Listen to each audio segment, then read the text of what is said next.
now we will turn to the Q&A portion of this morning's panel. We'll go for about 45 minutes.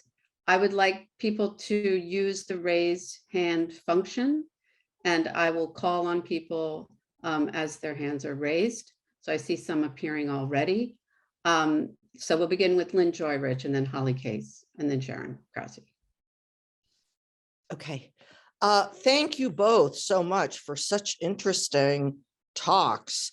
And thank you to the organizers, but thank you both. And I guess I have a question for both of you that has to do with the structure of both of your talks. In some ways, of course, the talks were very different from one another, although they had really interesting sort of overlaps conceptually, but they also had sort of, to me, interesting overlaps, even in terms of their sort of rhetorical structure. So I'd love to hear your thoughts about that. In both of them, they were divided into sections, right? And across those sections, there were sort of almost different sort of personal or professional voices or sort of performative personae for the different sections. And in a way, they also both moved between thinking about sort of the quantitative and the qualitative, you know, counting or the games, and then the more kind of qualitative. And they both, of course, also moved then between sort of the humanities and then more social science or science approaches. So I guess I'd be curious to hear your reflections about how the very structure of the presentations with these different performative modes in a way enacted that very movement between the different disciplines or the different approaches, and how that very rhetorical structure revealed something about the arguments that you're making about what it means to count as something and therefore be heard, or, you know, so how one counts, or how we can encourage cooperation across division. So in a way, I felt like that was sort of embodied in the very way you both gave these wonderful presentations. So I would just love to hear more about your thoughts about that. Thank you.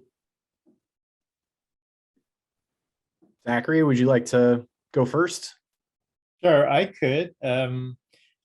Thanks, Lynne, for inviting me to kind of reflect a little bit more about that. I will say, you know, what I have to say is a little bit, you know, discipline specific, or has something to do with at least the disciplines in which I was trained, where this kind of tripartite structure to an argument is just so, there's a lot of capital attached to even that, right? That is a very recognizable structure. That is a structure that's very easily assimilated into what we recognize as conceptual work in the field of German studies. Namely, it's just a dialectical structure, right? And in that tripartite structure, of course, what gradually starts to happen, I think, is a distancing, right? Like what I presented as the structure of the poem that I think was then ironized, right, involved a kind of encounter that then resolves in the form of a stepping back. And what I was trying to do was to present a kind of counter narrative to that. I think that in the 3 steps that I took from my paper, not only was there not an accrual of conceptual product, there was also not a kind of gradual withdrawal into the abstract and the critical, right? So at the heart of my response to you, Lynne, is I think my attempt to try to maybe re-interrogate the idea of critique as well, right? You'll notice in the 3 parts of my paper, Lynne, I'm sure, it just kind of starts to get more and more entangled in the personal rather than less and less. So like I say, I don't know whether that amounts to anything, but that's how I would describe it.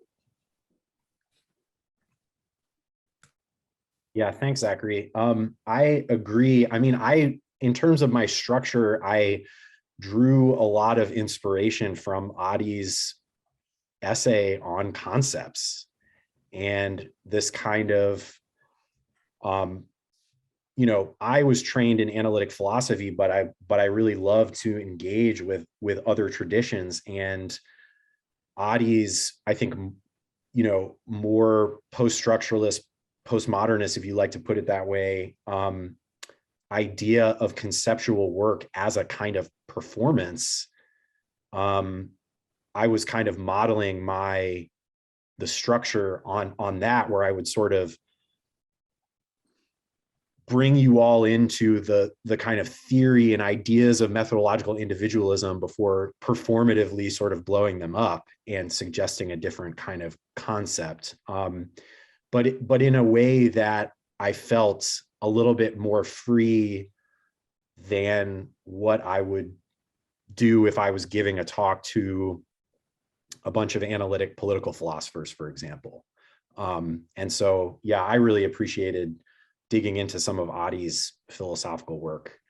I also just wanted to note, I think there really is a significant overlap between the themes, because you could see my project largely as a philosophy of economics kind of talk, and counting in economics is very, very important. And the, feminist critiques of neoclassical economics, the socialist critiques, the environmentalist critiques are often about what is counted in economic systems and the kind of externalization of costs and the ways in which economic value is only possible in kind of larger infrastructures of ecosystems, care work, et cetera. And so I actually really appreciated that the kind of slippage that Zachary, you were talking about, of kind of counting and being counted as kind of mattering. And so I thought that was a nice connection. Sharon? Thanks, Zachary and David, for a really interesting set of papers.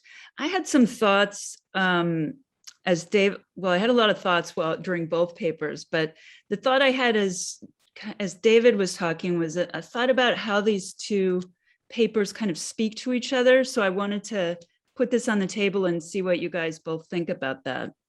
So one moment that I found very striking in Zachary's paper is the moment in which Mei Hong, if I'm remembering the names correctly, accuses Nan Wu of being a lone wolf, and that he affirms this, he accepts it, despite the fact that at the same time he's longing to count in the sense of belonging. So there's this very interesting ambivalence about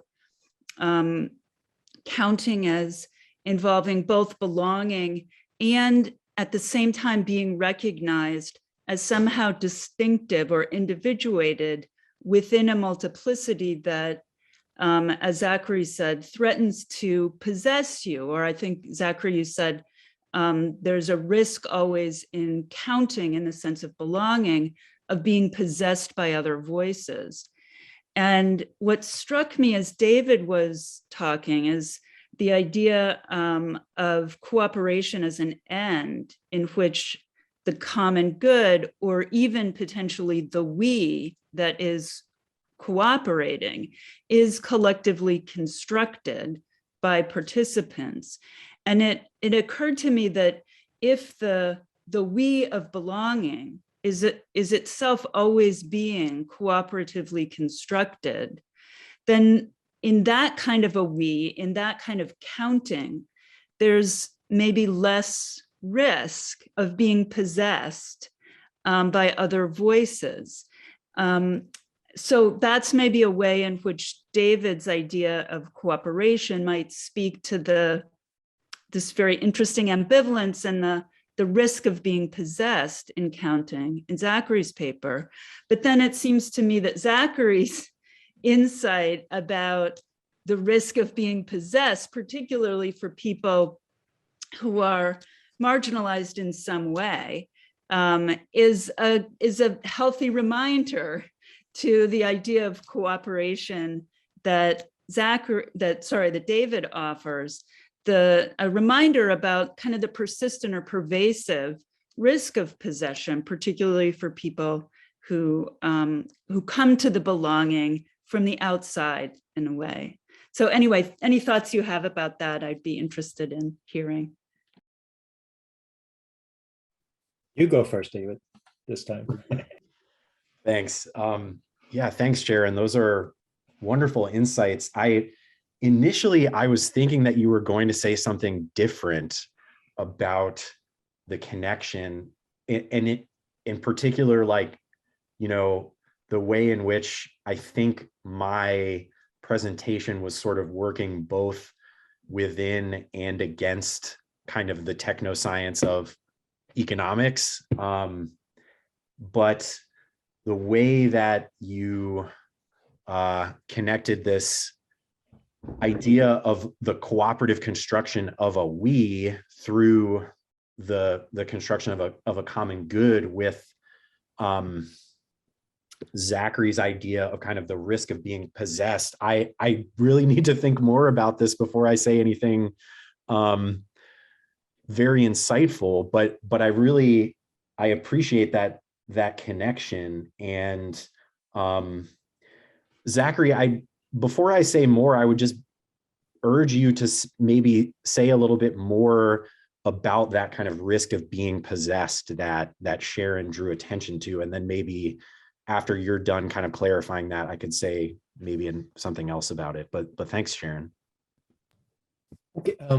Yeah, those are great questions, and I love the way you pose the connection between our two papers. I really see it there. I wanted to just throw out two terms. One of them addresses, I think, David, what you were asking me to speak to. Two terms that I feel are important to think about in relationship to this figure of the lone individual. One is the word individual, and the other is the word singularity. So there's something important about how Nanwu tries to assert an individuality strategically on the one hand, you know, just sort of, I think this is very much a kind of immigrant positioning. He does not identify either with the Chinese patriots in the diasporic Chinese community, nor does he identify with American society in particular. So he has a sort of in-between position, and that's what he thinks this assertion of individuality will get him, you know, some ability to straddle the two or to operate between the two. What it ends up leading him to is a kind of terrible double bind in the sense of, you know, if we take that word individual in the sense of the undivided, right? To be an individual is to be one thing. And it turns out Nanwu is not one thing. His voice is not one voice. His language is not one language. So he becomes infinitely divisible rather than individuated. I think that's part of his dilemma. Singularity, of course, carries different connotations. I think that might be an important thing for me to think about as well, right? Singularity often involves a sort of refusal. The claim to singularity involves the refusal to be aggregated, a refusal to be classed, a refusal to be identified. And I have to think more about how that works in this novel. I have to admit that's is a really useful way to, I think, approach it. Thanks, Zach. Yeah, go ahead. Yeah, I'll just say I want to think about this more, and so I would love to hear some of the other questions. Thank you. Thanks, I'm just gonna follow that up briefly. I'm gonna, you know, exert my prerogative as the moderator to just follow up Sharon's question briefly before we go to the next questioner, which is Masako Fidler. You know, it seems to me that one thing I was struck by in your talk, David, is first of all, the prominence of the word strategic, even in the redefinition, which is not to say that, you know, that politics and, you know, all of the sort of like political goals that you're talking about shouldn't have a strategic element or don't have strategic elements. But it seemed to me that with the late appearance of the reference to care in the paper and the kind of I think the challenge in a way of Sharon's reframing as the notion of a we being created through the cooperation, I just wondered, you know, why your redefinition didn't have a concept like communicative rationality, as opposed to strategic rationality, what you think about the term solidarity, which I feel is sort of, behind some sort of like haunting a little bit your paper, and maybe there should be some discussion of why you're not using that word, because it did seem to me that your whole approach is very oriented, it's very goal oriented. And there's a reason for that, because there's strong political commitments and urgencies. But I also felt actually that the aspects of cooperation that have to do with acknowledgement and recognition and being with, the ontological, as you used one time in the paper, was a little bit subordinated to the strategic. So I just wonder if you have any thoughts about that. I have a lot of thoughts about that. Thank you, Amanda. Those are really incisive thoughts and criticisms, and I'm not uncomfortable with communicative rationality or a more rich understanding of the way in which these common good sorts of goals are constructed, because I think you're right to point out that also is not just instrumental, or in the case of game theory, kind of strategic rationality. And I'm also not uncomfortable with the term solidarity. And so, yeah, I think in the next kind of iteration of this project, I need to think more about fitting those aspects into, again, a kind of richer understanding of that cooperative construction of a common good, and the kinds of, like you're suggesting, recognition justice and other forms of justice and care that are necessary to make that work. So thank you, Amanda. Appreciate that. Thanks, David. Masako, then Rolland, then Thomas. Okay, thank you so much, David and Zachary. Very, very interesting talks. I'm a stupid linguist, so I probably have a very simple question. Actually, it's a point that both of you probably sort of together seem to have made. And the sort of like these 2 points, actually in quantitative analysis, who is included in the analysis and who is counted. And I think that actually is as a common thread that I noticed.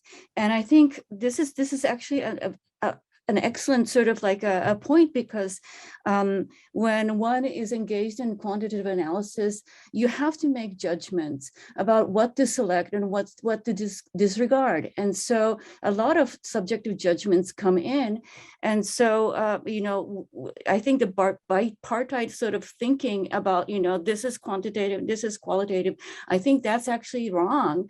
And I think that, your talks actually sort of like both of them to put together actually sort of like resulted in this kind of a very sort of useful approach or idea that they should be together. And my question is how to kind of like tinker or how to complement one another. I'm still struggling with it. There are some articles about how to sort of like create synergy, and I would like to kind of ask you what you think, what your thoughts are.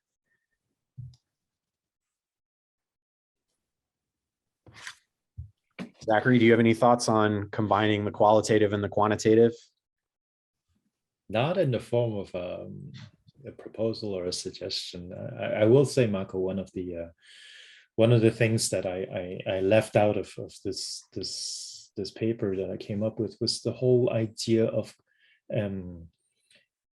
every act of counting being a sort of counting as, right, as opposed to just counting, right? So maybe the parallel would be a kind of, thinking about Wittgenstein and the seeing as, and that counting as, I think, brings together this conjunction that you're talking about between the quantitative and the qualitative.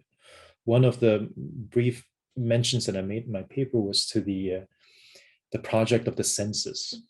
Right? There seems to be something quite interesting about the idea of counting everyone, right?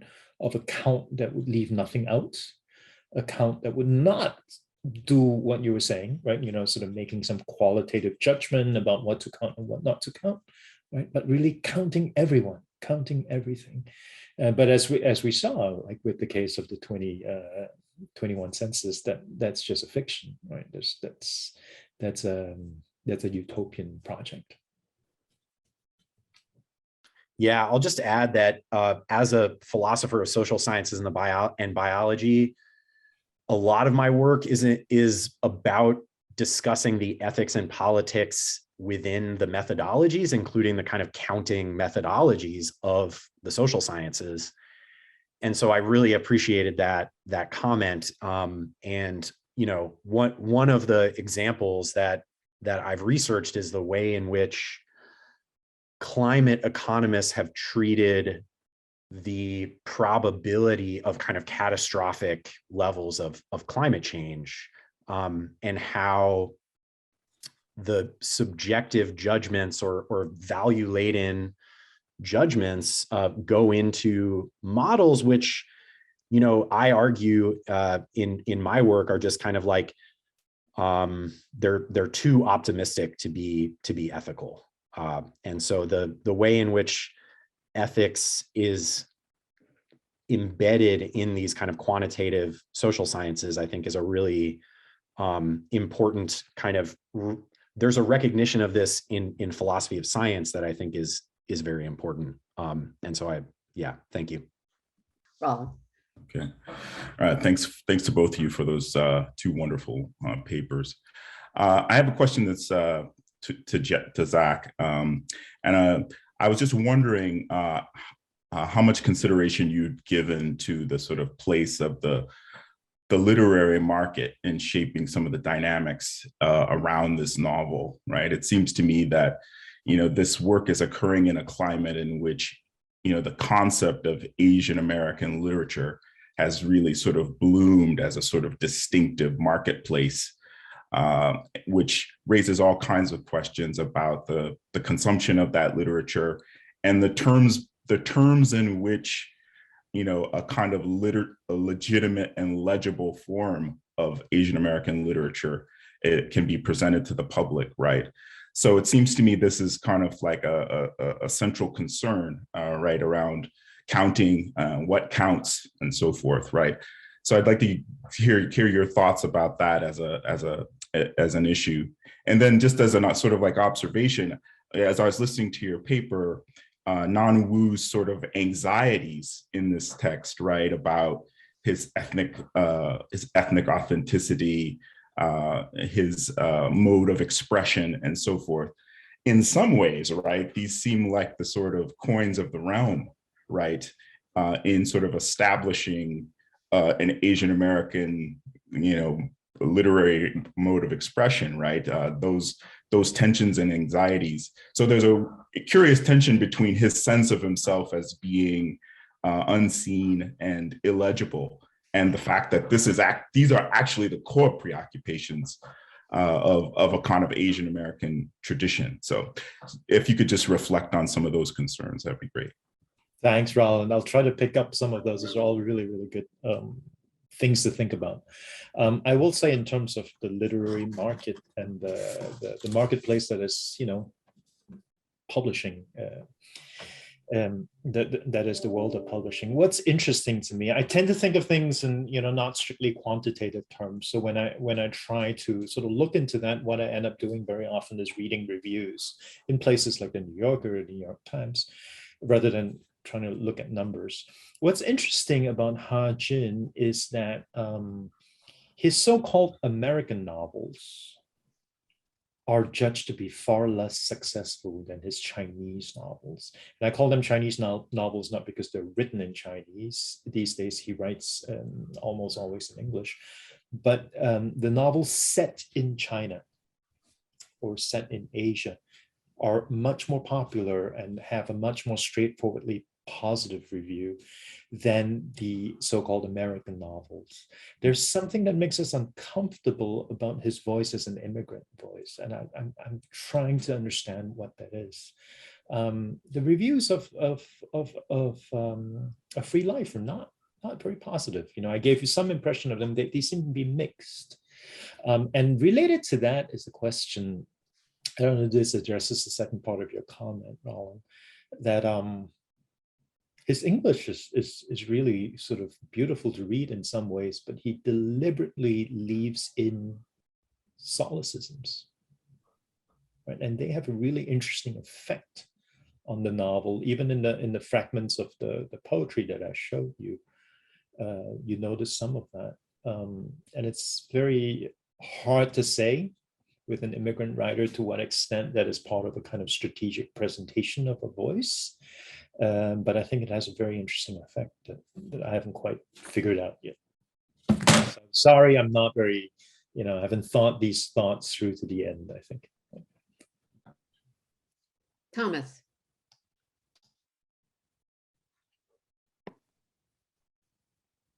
Thank you both for your contributions. I wanted to speak to detail in Zachary's remarks on counting to be counted and countlessness. And it has to do with none, with the name none, when none migrates into the English language, none turns into none in a way. And so when asked, who are you or what is your name? The answer is none. Then none doesn't really count.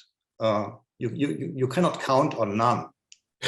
It's like the repetition of the encounter between Ulysses and Polypheme.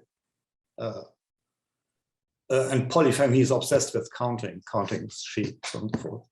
So so that there's a bunch of questions coming up, oscillating between none and none.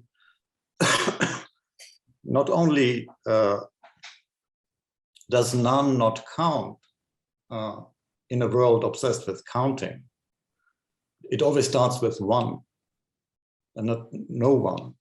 But none also in a certain way, but being included into the world of counting, excluded and included at one and the same time, in a certain way, he undoes the very desire to count.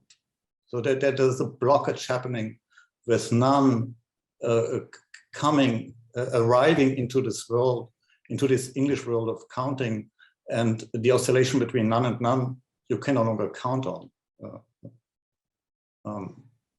I don't know how this ambiguity is reflected in the novel, but I just wanted to point to this strange countlessness or suspension of the obsession with counting between none and none. Thanks, Thomas. That's great. That's great, and I'll have to think more about that. I will point out one detail, just to add to this. The name Nan, Nan-wu, Nan also in Chinese refers to masculinity, the masculine. And Wu has a lot of different meanings, but his name could basically be translated into English as the pugilistic man. Right. At some point, this comes up in the novel, the discussion of his name and how one would translate it. So this anxiety about counting might be tied up, and I think it is tied up in the novel, about a certain anxiety about masculinity. And I think that it plays out I think that this is not a novel that tries to do a lot of smart work on the topic of gender. I think that the Asian women depicted in this novel are very statically portrayed. And it touches on the topic, but I don't think it gets very far beyond documenting this deep-seated anxiety in Nan about his masculinity. That's certainly there. So I would add that to it. Thanks. Okay, next we have Sneha Chowdhury and then Niels Plath. Thank you. Can you all hear me? Yes. Thank you for these wonderful talks. My question is actually, I'm going to preface what I'm about to say with the cliche that it's more of a comment and not a question. So this is for Professor Sng, which is that I am really struck by the very last line of the poem that you shared with us, An Exchange, that loneliness ripens into solitude. And I feel that I'm struck by this line because I think part of the failure to appreciate, one of the reasons behind the failure to appreciate immigrant writing is the inability to acknowledge that for a lot of immigrants, English language is actually a language of emancipation.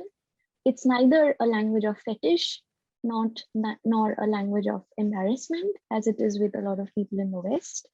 And but it's a language that is not only a language of emancipation, but a language that you love, which is the place of love in writing. Loneliness ripens into solitude might seem like it's loneliness and solitude are often synonyms. So it might not seem like a very, very poetic or poetically effective line. And someone really comfortable with the English language might seem, oh, this is not poetic enough, or it's simply not good enough. But what he manages to capture is this is a performance of love or depiction of love of the English language, which is kind of subdued in the prose that you shared with us. But it's kind of sharpened in the poem, and it almost marks, it's peak poetics, as it were.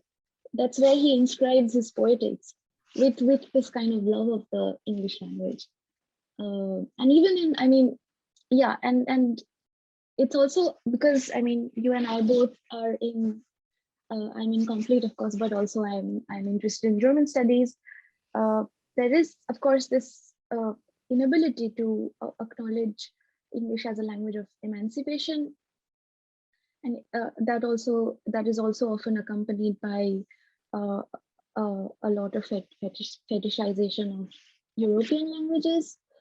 Often when, for example, German is translated into English, it seems that there's nothing to be gained, that that everyone says translation could have been better. And it's as if, in that sense, it seems that English doesn't count anymore as a language of emancipation. That's it. That's my comment. Thanks, Nehan. I think I agree with that very much, that we shouldn't make very hasty decisions about English being one thing or the other. And I think your call for a little bit more nuance there is very well taken. I will say, in the case of these poems, I just want to reiterate how unreadable they are in a way that's very difficult to even describe. And I think it's related to what I was saying earlier about counting as. We also have to read as, and we don't know how to read these poems because we don't know how they are being given to us. Is his language supposed to strike us as off, as awkward, as clumsy?